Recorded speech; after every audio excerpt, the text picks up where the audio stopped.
হোর্হে Messi মারা গেলেন, মানে লিওনেল আন্দ্রেস মেসি পিতৃহীন হলেন। ব্যাপারটা আমাদের জন্য বলে ফেলা খুব সহজ, নিউজ করাও খুব সহজ, এটা নিয়ে আলোচনা করাও খুব সহজ। লিওনেল মেসির জায়গা থেকে ভাবলে এটা ভয়াবহ একটা তথ্য, ভয়াবহ। এটা শুধু আমরা অনুমান করতে পারি যে এই পুরো বিশ্বকাপটা জুড়ে মেসিকে যে আমরা কাঁদতে দেখছি বিভিন্ন সময়, হ্যাটট্রিক করে কাঁদতে দেখছি, বিভিন্ন ম্যাচের পরে কাঁদতে দেখছি, তার কারণ ছিল এই বাবার অসুস্থতা। বাবা হসপিটালে মৃত্যুর সঙ্গে লড়তেছেন, এটা নিয়ে সে ব্যথিত ছিল। এখন এটা স্রেফ একজন মহাতারকার বাবা অসুস্থ, একজন মহাতারকার বাবা মারা গেছেন, মহাতারকা ব্যথিত হয়েছে, এই চেনা ফরম্যাটে ভাবলে ব্যাপারটা খুব ভুল হয়ে যাবে, খুব ভুল হয়ে যাবে। আমার হিসাবে, আমি যদি ভুল বুঝে না থাকি, তাহলে শুধু হোর্হে মেসিকে একজন সংগ্রামী বাবা হিসাবে, অনিশ্চিত জীবনের পথে লড়াই করা একজন বাবা হিসাবে এই পৃথিবীর মনে রাখতে হবে। অনেকেই হয়তো বলবেন, অনেকেই হয়তো মনে রাখতে চাইবেন যে পৃথিবীর সর্বকালের সেরা চ্যাম্পিয়ন উপহার দিচ্ছেন এই ভদ্রলোক, তিনি তাকে গড়ে তুলছেন। না, এইসব মহত্ব আরোপ করে লাভ নেই। শুধুমাত্র এই ছেলেটিকে বাঁচানোর জন্য, এই ছেলেটির সুচিকিৎসা নিশ্চিত করার জন্য এই ভদ্রলোক তার জীবন, সংসার, চাকরি বাকরি সব কিছু বাজিতে ধরে ফেলছেন এবং অসহনীয় একটা যন্ত্রণাময় এবং অনিশ্চিত জীবন বেছে নিচ্ছেন ছেলের জন্য। এই ব্যাপারটা আসলে আর 10টা তারকার বাবার সঙ্গে মিলালে চলে না। হোর্হে মেসিকে আমি দেখি একজন ভয়ানক সংগ্রামী বাবা হিসাবে। আমি লিওনেল মেসির এজেন্ট, ওই যে আমরা যখন শেষ দেখতাম তাকে, সাদা পাকা চুলের যে অত্যন্ত সুদর্শন একজন মানুষ, ওই হিসাবে দেখতে চাই না। মানে ওইটা আমার মাথায় আগে আসে না, আগে আসে ওই সংগ্রামী বাবার কথা। আজকে এই সময়ে আমরা হোর্হে মেসির আত্মার প্রতি প্রচণ্ড শ্রদ্ধা জানাই, একই সঙ্গে একটু হোর্হে মেসির এই সংগ্রামটা ফিরে দেখি। বসুন্ধরা এম ব্লকে 4 কাঠা জমির উপর নির্মাণাধীন দক্ষিণমুখী 8তলা আধুনিক ভবন। প্রতিটি ফ্ল্যাট 1920 বর্গফুট। দামে নয়, মানে কিনুন। সিলভার কি রিয়েল এস্টেট লিমিটেড। হোর্হে মেসি খুব সাধারণ একজন আর্জেন্টাইন শ্রমিক ছিলেন, খুবই সাধারণ। ওনার চাকরির পরিচয় দিয়ে ওনার অর্থনৈতিক অবস্থাটা বোঝা যায় না, কারণ ওনার চাকরির পরিচয় আজকের দিনে বিভিন্ন জায়গায় বিভিন্ন রকম লেখা হয়। কোথাও লেখা হয় একেবারেই শ্রমিক ছিলেন ইস্পাত কারখানার, আবার কোথাও লেখা হয় না ম্যানেজার ছিলেন, ইনচার্জ ছিলেন। এই দুটোই অতিকথন। একেবারে শ্রমিক ছিলেন না সেটা বোঝা যায় ওই সময় নথিপত্রে, আবার ম্যানেজারিয়াল কোনো জবেও আসলে ছিলেন না, কোনো এক্সিকিউটিভও ছিলেন না, ছিলেন আসলে বলা যায় ফোরম্যান টাইপের একটা জব করতেন। ওই লেবার হিসাবে দীর্ঘদিন শ্রমিক হিসাবে কাজ করলে একটা সময় শ্রমিকদের সর্দার হয়ে ওঠে, তাকে শ্রমিক হিসাবেও কাজ করতে হয়, আবার সঙ্গে দেখা যায় 10-15 জন শ্রমিককে ম্যানেজ করা। এবং ইস্পাত কারখানার চাকরি অত্যন্ত কঠিন একটা চাকরি। রোজারিও শহরে 4টা বাচ্চা নিয়ে পরিবার, সঙ্গে ওয়াইফ, এই ফেলে প্রতিদিন ভোর রাতে রওনা হয়ে যেতেন ওই কারখানার উদ্দেশ্যে। কারখানাটা ছিল পাশেই একটা ইন্ডাস্ট্রিয়াল এরিয়ায়, পাশেই বলতে 50 কিলোমিটার দূরে। প্রতিদিন এই 50 কিলোমিটার ভোরবেলায় যেতেন, আবার দুপুরের পরপর শিফট শেষ হলে বাড়ি চলে আসতেন। মোটামুটি শান্তিরই জীবন ছিল। দেখেন, মানে আমরা তো ভাবি যে মেসির এই যে জীবন এটাই শান্তির, ওই জীবনটাও শান্তির, আমার এই জীবনটাও শান্তির। যে লোক, ভদ্রলোক রিক্সা চালায়, চলেন, কষ্ট করে অল্প টাকা আয় করেন, ওই জীবনটাও শান্তির।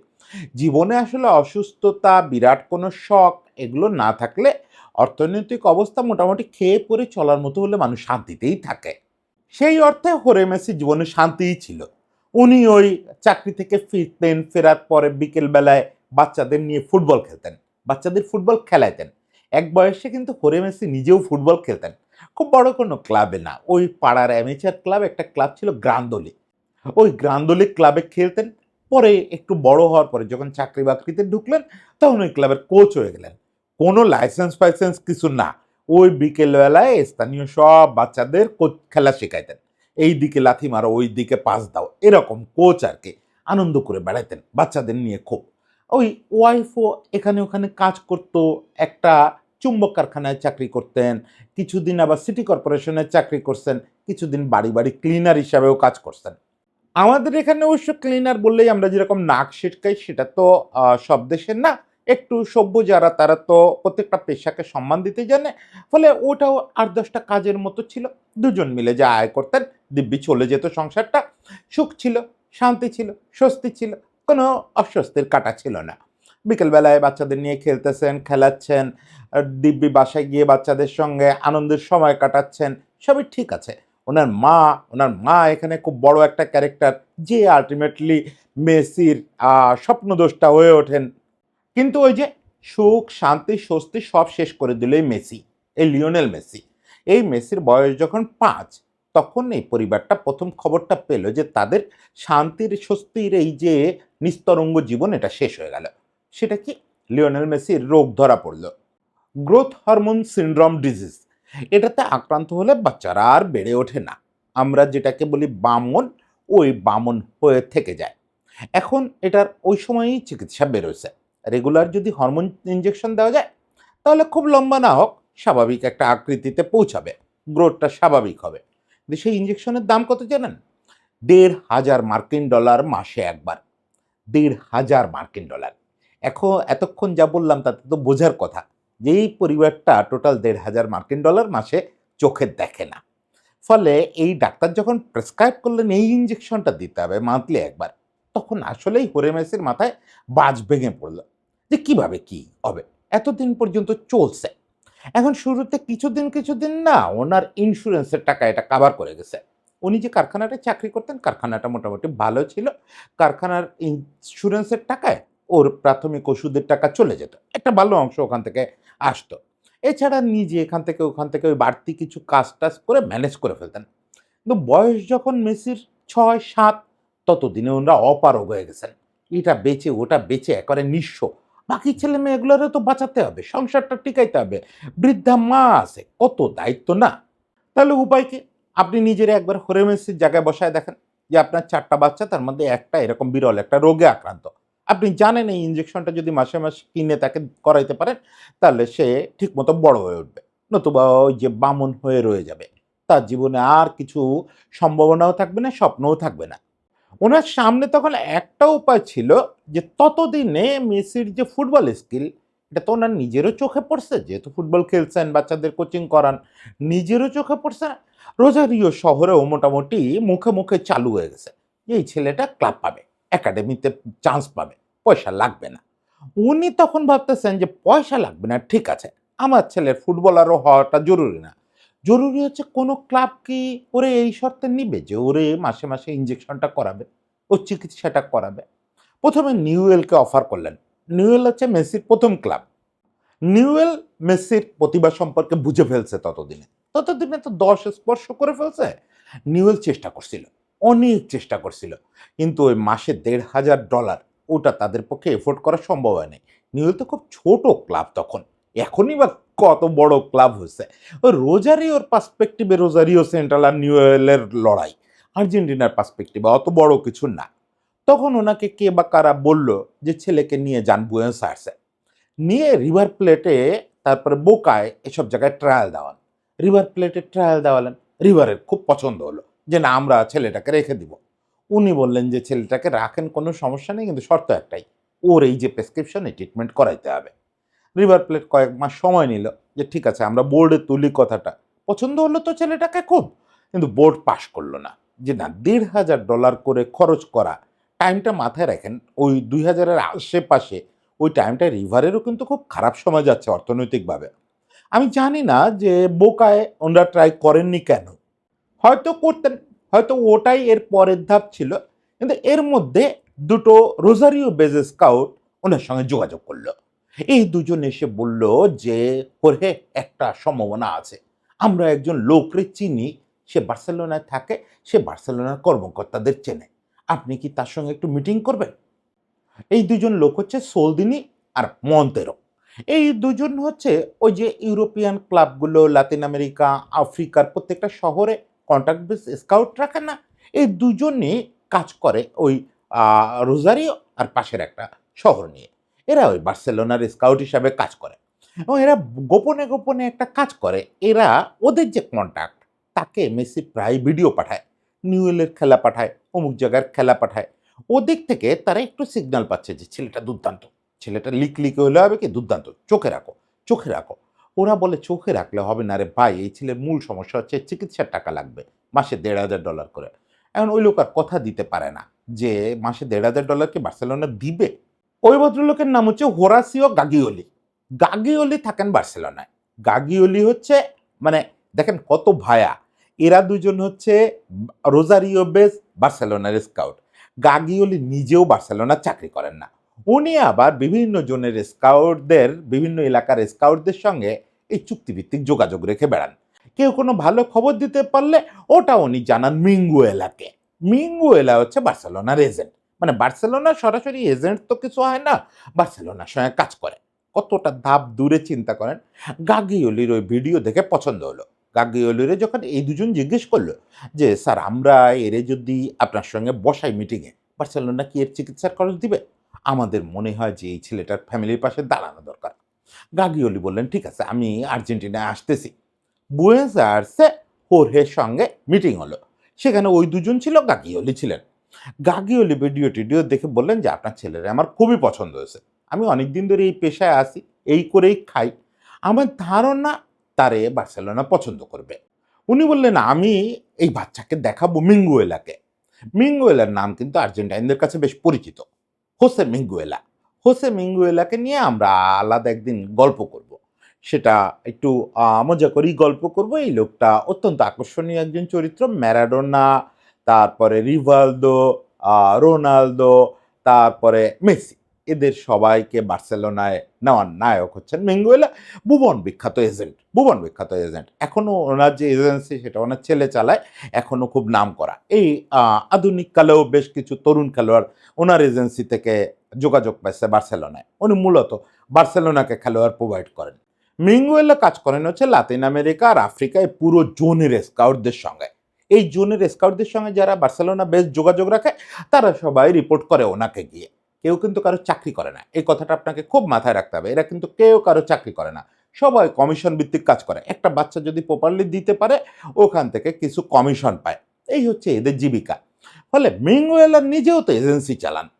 মিঙ্গুয়েলা ভিডিও দেখলেন, মিঙ্গুয়েলা ভিডিও দেখে বললেন যে ঠিক আছে, তুমি ওদের আনার ব্যবস্থা করো।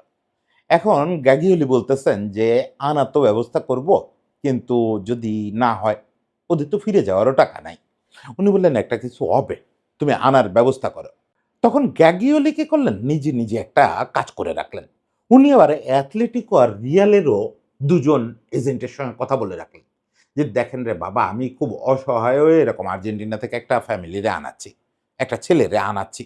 সেই ছেলেটা আপাতত বার্সেলোনায় এসে উঠবে, ওই মিঙ্গুয়েলা তার খরচ দিচ্ছে আসার। কিন্তু যদি বার্সেলোনা না নেয় আপনারা একটু ট্রায়াল দেওয়ান। সে একটা ব্যাকআপ করে রাখছে, এটা সে ইয়েরে বলে নাই, হোর্হে মেসিরে বলে নাই।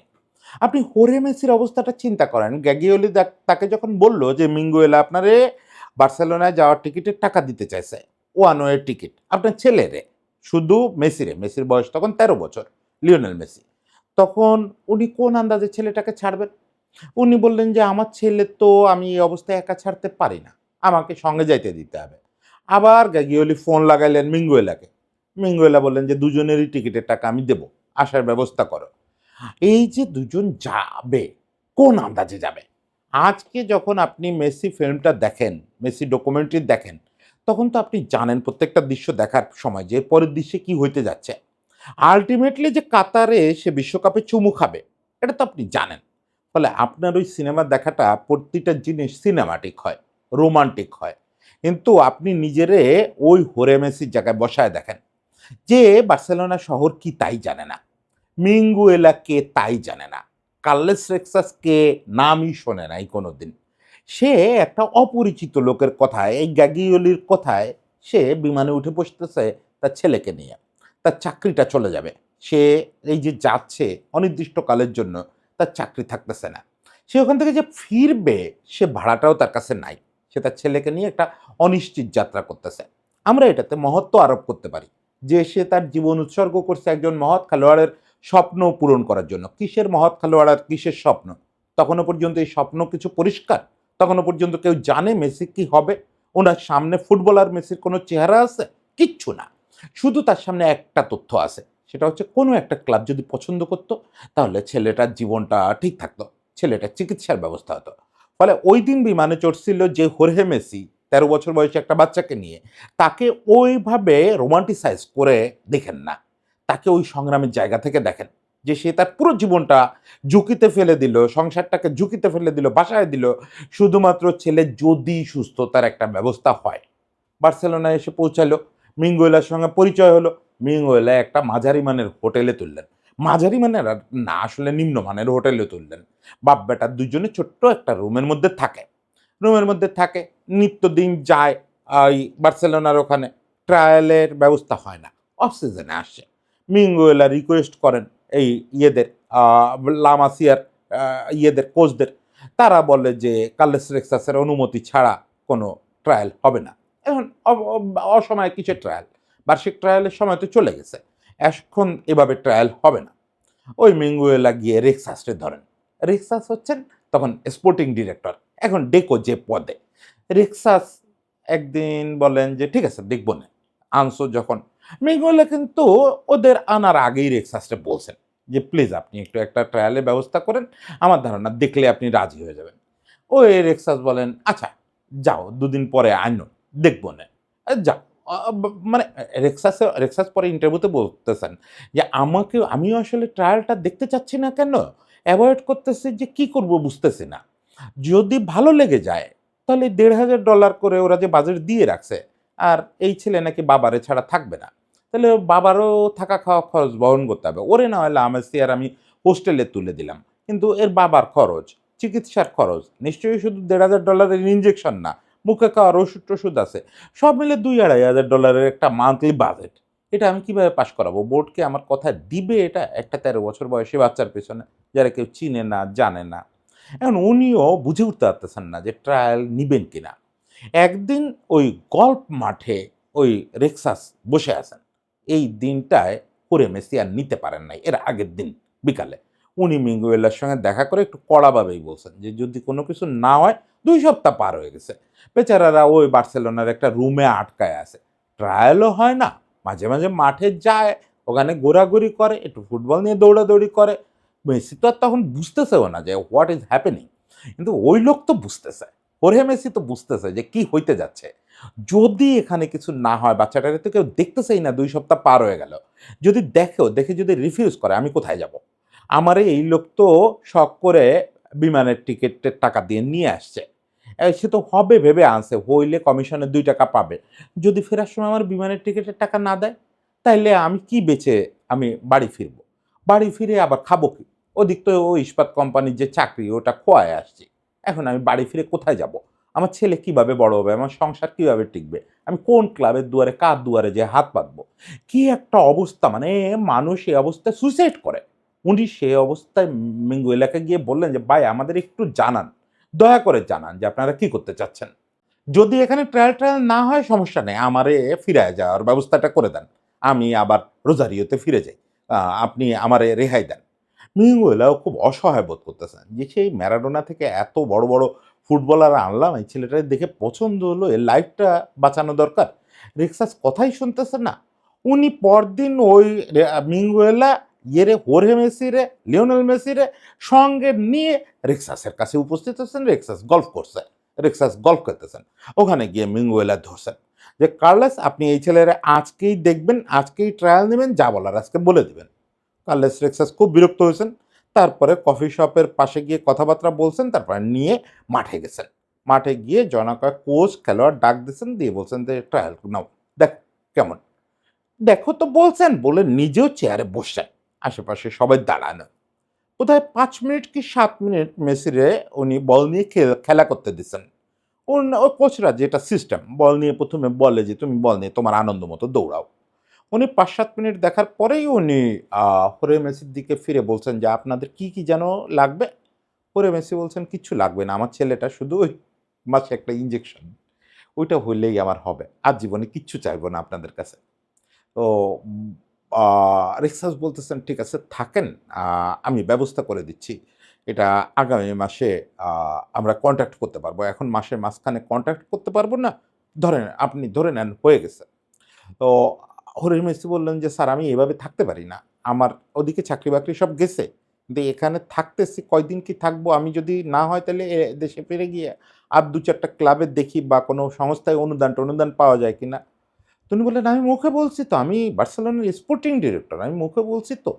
বিশ্বাস করেন নেক্সট মান্থে চুক্তি করে ফেলবো আমি।" তো হোরে মেসি তারপরেও কিন্তু করতেছেন। রেক্সার সঙ্গে মিঙ্গুয়েলাকে বলছেন, "এই একটা কাগজ দাও তো, একটা কাগজ দাও এখনই।" মিঙ্গুয়েলা হাতের কাছে কিছু পাচ্ছেন না। ও কাগজ নিয়ে আসেননি তো কেউ। এখন একজন কোচরে মিঙ্গুয়েলা বললেন যে, "প্লিজ দৌড়ায় গিয়ে একাডেমি ভবন থেকে কাগজ নিয়ে আসেন।" রেক্সাস বলছেন, "বাদ দাও। এত দৌড়ায় যাওয়া লাগবে না। আমি এখনই কনট্যাক্ট করব।" বলে পকেট থেকে ন্যাপকিন টিস্যু বের করছেন। টিস্যু পেপার বের করে ওইটার উপরে বড় করে লিখছেন। মানে টিস্যু পেপারে বড় করে লেখা তো কঠিন কাজ। রেক্সাস কঠিন কাজটাই করছেন। যে এই লিওনেল মেসি বলে বাচ্চাটিকে বার্সেলোনা চুক্তিবদ্ধ করবে। আমি নিশ্চয়তা দিচ্ছি। কার্লোস রেক্সাস নিচে সই করছেন। এবার মিঙ্গুয়েলারে বলছেন যে সাক্ষী হিসাবে সই করেন। তারপর গ্যাগিওলেরে বলছেন সাক্ষী হিসাবে সই করেন। আর হোরে মেসিরে বলছেন আপনি সাক্ষী হিসাবে সই করেন। তারপরে জিনিসটা হোরে মেসির হাতে দিয়ে দিয়েছেন যে এই কাগজ রাখেন, যদি আমি বেঁচেও না থাকি আগামী মাস পর্যন্ত বার্সেলোনা কর্তৃপক্ষ এটা অস্বীকার করতে পারবে না। আমি কার্লোস রেক্সাস আপনাকে সই করে দিলাম। এই মেসির বার্সেলোনার সঙ্গে চুক্তি হয়ে গেল। যদিও এটাকে আমরা রোমান্টিসাইজ করে বলি যে এইটাই বার্সেলোনার সঙ্গে প্রথম চুক্তিপত্র, আসলে এটা একটা সুভেনির ছিল। আসলে হোরে মেসিকে শান্ত করার জন্য এটা করা হয়েছিল। শান্ত না হয়ে তো উপায় ছিল না লোকটার। আপনি ওই লোকটার জায়গায় নিজেরে একবার ভাবেন যে কি অস্থিরতা, কি অনিশ্চয়তা। ছেলের জীবন নিয়ে, ছেলের সুস্থতা নিয়ে ছুটে বেড়াচ্ছে দুয়ারে। কেউ কোনো কথা দিচ্ছে না। শেষ পর্যন্ত রেক্সাস একটা ন্যাপকিন পেপার দিলেন। তাতেই কি আপনার মনে হলো যে সংগ্রামের অধ্যায় শেষ? মোটেও না।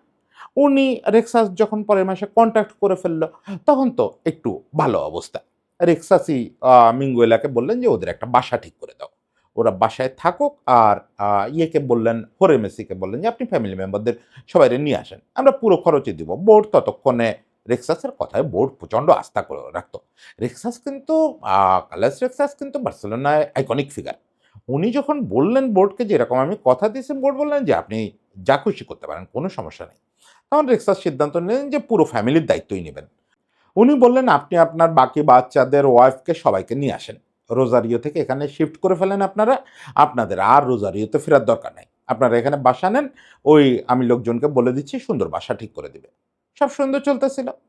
মেসি তখন লা মাসিয়ার হোস্টেলে থাকে। ওনরা ফুল ফ্যামিলি বাসায় থাকেন। কিন্তু বিভ্রাট হয়ে গেল কি মেসির বোনটা। ও কিছুতেই বার্সেলোনায় মানায় নিতে পারতেছিল না। মানে ও তো তখন একটু ওই বয়ঃসন্ধিকালে ও রোজারিও ছেড়ে থাকতে পারতেছে না। অসুস্থ হয়ে পড়তেছে ২ দিন বাদে। বাকি ভাই দুটো, ওই যে মাতেও আরেকজন, ওরা ২ জনও খুব অস্বস্তিতে আছে। ইভেন মেসির মাও। মানে ছেলে তো থাকে আরেক জায়গায়। এমন যদি হতো যে ছেলেরে নিয়ে থাকা যায় বাসায়, তাহলে আলাদা কথা। কিন্তু ছেলে তো থাকে একাডেমি ভবনে। এখন তাইলে আমরা এখানে পড়ে আছি কেন? পরে সবাই মিলে হোরে মেসিরে বলল যে, "তুমি থাকো তোমার ছেলের সঙ্গে। তুমি এই বাসা নিয়ে থাকো, আমরা রোজারিওতে ফিরে যাই।" লিওনেল মেসিরে বলা হলো। তো সে দেখলো যে তার তো তেমন কোনো হেলদোল নাই। সে এমনিতেও বাবা-মার সঙ্গে তেমন দেখা হয় না, অমনিতেও দেখা হয় না। সে বলল, "আপনারা সবাই চলে যান।" বাবারেও বলল যে, "চলে যান। আমি এখানে একা থাকতে পারবো।" হোরে মেসি বললেন, "না, তোমারে একারে এই শহরে রেখে যেতে ইচ্ছা করতেছে না। আর আমারও তো আর কিছু করার নাই। আমি এখানে থাকি, খেলা-টেলা দেখবো, তোমার এসে প্র্যাকটিস-ট্যাকটিস দেখবো।" ভাগ্যিস থেকে গেছিলেন। কারণ ওই ফ্যামিলিটা রোজারিওতে ফিরলে ১ মাসের মাথায় ভয়াবহ দুর্ঘটনা ঘটলো। ছেলের হাত ভেঙে গেল। এই আমরা তো মেসির এই একেবারে শুরুর এই চ্যাপ্টারটা ওভারলুক করে যাই। এটা ওই যে আমি তো দীর্ঘদিন ধরে আর্জেন্টিনা নিয়ে একটা বই করতেছি। ওখানে আ আমার এখন বইটা যে ঢাউস আকৃতি পাইছে, মেসি পর্বটা আলাদা করে ফেলতে হবে। ওখানে দুটো আলাদা খণ্ড করতে হবে। যাই হোক, তো ওই যে মেসির একটা বড় ইন্টারভিউ আছে আর এএফ এর স্টুডিওতে। এএফ এর ওই স্টুডিওতে সে ওই যে তার হাত ভাঙা থাকা অবস্থায় সে কিভাবে ১ম ম্যাচটা খেলছিল, প্রতিযোগিতামূলক ম্যাচ, ওই ম্যাচটার বর্ণনা আছে। ওই যে হাত ভেঙে ফেলল। এখন তো কি হবে? তাহলে ওর তো সেবা শুশ্রূষা করা লাগবে। আপনি যদি ভাবেন যে একটা পূর্ণবয়স্ক অ্যাথলেট বা একটু আ সেরে-সুরে ওঠা একটা অ্যাথলেট হাত ভেঙে ফেলছে, ওর জন্য তো ডাক্তার, নার্স, মেডিকেল সিস্টেম আছেই বার্সেলোনার। আর ১৩ বছর বয়সী একটা বাচ্চা ভাই কয়েক মাস আগে এখানে আসছে, এই শহর ঠিকমতো চিনে না, কারো সঙ্গে ফ্রেন্ডশিপ হয় না, আর এমনিতেই অন্তর্মুখী একটা বাচ্চা। বাপ ছাড়া কারো সঙ্গে তেমন কথাই বলে না। ফলে তার তো সার্বক্ষণিক তাহলে পাশে বাবারে দরকার। ভাগ্যিস ওই সময় বাবা হোরে মেসি ফিরে যান নাই। আবার ছেলেকে নিয়ে কয়েক মাসের ওই লড়াই। এবার অবশ্য অত অনিশ্চয়তা নেই। ততদিনে রেক্সাস সহ সবাই ওই কথাটা দিয়ে দিয়েছেন যে ও সেরে উঠলে আবার পূর্ণদমে বার্সেলোনার হয়ে যাবে। ফলে অনিশ্চয়তাটা কম। তারপরেও রাত জেগে জেগে ছেলেটার হাতের করা যন্ত্রণায় সারাটা রাত কাতরাতো। বিশেষ কিছু খাবার ছাড়া খেত না। এখনো মেসি কিন্তু খাবারের ব্যাপারে খুব চুজি। এই ধরনের আইসক্রিম ছাড়া খায় না, ওইটা ছাড়া খায় না। খুব চুজি। ওই রাতের বেলায় বেরোয় লোকটা ওই অচেনা শহর ঘুরে ঘুরে ছেলের জন্য খাবারগুলো নিয়ে আসতেন। বিশেষ করে হোটেল লাইফটা, ওই যে কয়েক সপ্তাহ হোটেলে ছিলেন, অনিশ্চিত জীবন। ওই সময় ছেলেটার জন্য খাবার ম্যানেজ করা, ছেলেটাকে ঠিকঠাক রাখা। বাবা তো বাবা তো বাচ্চাদের এত টেক কেয়ার করে অভ্যস্ত না। ও চিরকাল দাদির প্রচণ্ড আদরের নাতি, মায়ের প্রচণ্ড আদরের ছেলে। বাড়িতে মা আর দাদির যত্নে থাকতো। সেই বাবা থাকতেন কারখানায়। বাবা ওরে নিয়ে আসছেন। অনভ্যস্ত হাতে, আনাড়ি হাতে এ সব কিছু করতে হচ্ছে। ছেলের হাত ভাঙার খবর রোজারিওতে শুরুতে জানালেন না। যদি আবার ওরা চলে আসতে চায়, আবার এক গাদা টাকা। আবার গিয়ে রেক্সাসকে বলবেন যে, "এই আবার টাকা দেন আমার, ওরা আবার আসতে চায়।" রেক্সাস বলবে, "এই তোমরা কি মানে সুযোগ নাও নাকি? যে বলছি এখানে আসতে, একবার যাও গোষ্ঠীসুদ্ধ আবার আসো।" ফলে ওরে কাউকে জানালেনও না। নিজেই সারাটা রাত জেগে ছেলেটাকে ওই সুস্থ করে তুলছেন। দেখেন, হোরে মেসির কথা আমি যখন ভাবি, পরবর্তী জীবনে মেসির ফ্যামিলির সবাই তার এই বিভিন্ন প্রতিষ্ঠানে দায়িত্ব নিছেন। হোর্হে মেসি তো তার আ প্রধান প্রতিনিধি এবং এজেন্ট হচ্ছেন।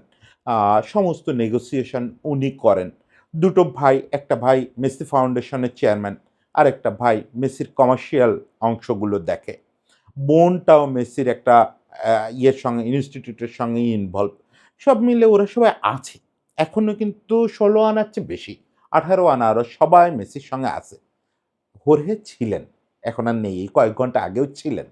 কিন্তু এই লোকগুলো কখনো মিডিয়াতে মুখ দেখায় না। শুধুমাত্র আপনি দেখবেন মেসির বউ মুখ দেখায়। মেসির বউ তো একজন মডেল, বিজনেসম্যান। কদিন আগেও মডেল ছিল। সেই কারণে সে তার পার্সোনাল কজে মুখ দেখায়। তার পার্সোনাল বন্ধু-বান্ধবীরাও অনেক বড়, বড় তারকা। সেটা আলাদা জগৎ। কিন্তু মেসির ফ্যামিলির কাউরে দেখবেন না মেসিকে নিয়ে প্রকাশ্যে একটু কথা বলতেছে। আজকে মেসির বাবা কি পদে চাকরি করতেন, এটা আমাকে অনিশ্চিত হয়ে বলতে হবে কেন? এটা তো নিশ্চিত তথ্য থাকার কথা। কোন ফুটবলার মেসির প্রজন্মের আছে যার বাবার ইতিহাসটা পরিষ্কার জানি না? যার বাবার ইতিহাসটা গুগল করলে পরিষ্কার জানা যাবে না যে কি পদে কি কাজ করত?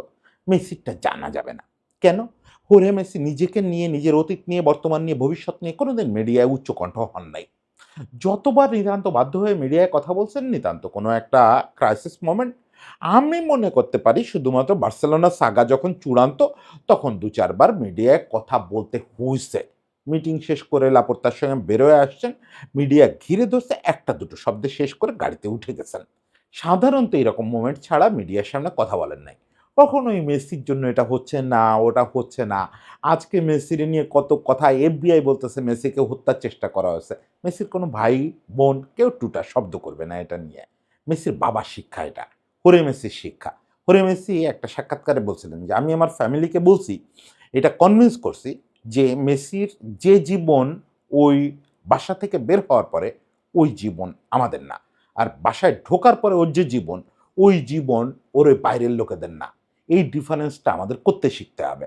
আমরা ওর জন্য যে বয়সে যে লড়াইটা করার করছি, এখন ওকে সাপোর্ট দিচ্ছি। ঠিক আছে। কিন্তু ওর ওই পেশাগত জীবনে আমরা প্রবেশ করব না। আমাদেরও বাসার জীবনে ও পেশা নিয়ে ঢুকবে না।" এই যে ডিস্টিংক্ট করতে পারাটা, এটা হচ্ছে একটা সত্যিকারের মহৎ মানুষের লক্ষণ। একজন সংগ্রামী মানুষের লক্ষণ। আজকে পৃথিবী থেকে হোর্হে মেসি যখন চলে গেলেন, এটা শুধু মেসির বাবার বিদায় হিসাবে আমি দেখতে পারতেছি না। একজন চ্যাম্পিয়নের বাবার বিদায় হিসেবে দেখতে পারতেছি না। একজন সর্বকালের সেরা খেলোয়াড়ের বাবার বিদায় হিসেবে দেখতে পারতেছি না। আমি একজন সাধারণ মানুষের বিদায় দেখতেছি। যে সাধারণ মানুষটা তার সর্বস্ব বাজি ধরে ফেলতে পারে তার রোগাক্রান্ত শিশুটার জন্য। যে শিশুটা সবচেয়ে অনিশ্চিত, যে শিশুটা তারে কিছু করে খাওয়াবে না, এটাই তিনি জানেন। সেই শিশুটার পেছনে তিনি সবচেয়ে বেশি বাজি ধরছিলেন। যেগুলো সুস্থ ছিল সেগুলোর জন্য বাজি ধরতে যান নাই। ধরতেন হয়তো প্রয়োজন হলে, কিন্তু সেগুলোর জন্য না। মূলত বাজি ধরছেন যে শিশুটার কিছু হওয়ারই কথা না। হয়ে যে গেছে সেটা তো স্রষ্টা করছে আর ম্যাজিক করছে। এই জন্য আমি এই লোকটারে মহানায়ক মনে করি। মহানায়ক মনে করি। সে স্বপ্ন জেনে স্বপ্ন পূরণের জন্য হাঁটে নাই। সে অনিশ্চিত ভবিষ্যতে স্বপ্ন নির্মাণ করছে। হোরে মেসির আত্মার জন্য প্রাণ ভরা প্রার্থনা থাকলো। মেসি এই সময়টা কিভাবে সামলাবে আমি জানি না। নিশ্চিত খুব দ্রুত নিজেকে সামলায়ে উঠবে, অন্তত প্রকাশ্যে সামলায়ে উঠবে। সারা জীবনে এই ক্ষত শুকাবে না। বাকিটা জীবন সে তো বাবা হয়েছে। তার ছেলেটার বয়সও এখন ঠিক সেই ১৩ বছর। ফলে সে এখন নিশ্চয়ই ১৮ আনার চেয়েও ২০ আনা বেশি উপলব্ধি করে যে বাবার উপর দিয়ে ওই সময় কি গেছে। এখন সে থিয়াগোরে ছাড়তে রাজি না বার্সেলোনার জন্য। বার্সেলোনা থেকে বারবার চাওয়ার পরেও। ফলে সে জানে, সে এখন বোঝে। ফলে বাকিটা জীবন এটা তারে কুরে খাবে যে বাবা চলে গেছে। একদিন না একদিন তো যেতেই হয়। আই হোপ ওনার আত্মা শান্তিতে থাকবে। যে কয় মাস স্ট্রাগল করছেন হসপিটালে, সেই কষ্টটা ওনার স্রষ্টা মাফ করে দিবেন এবং ওনার একটা সুখের অনন্ত জীবন প্রার্থনা করলাম। সবাই ভালো থাকবেন।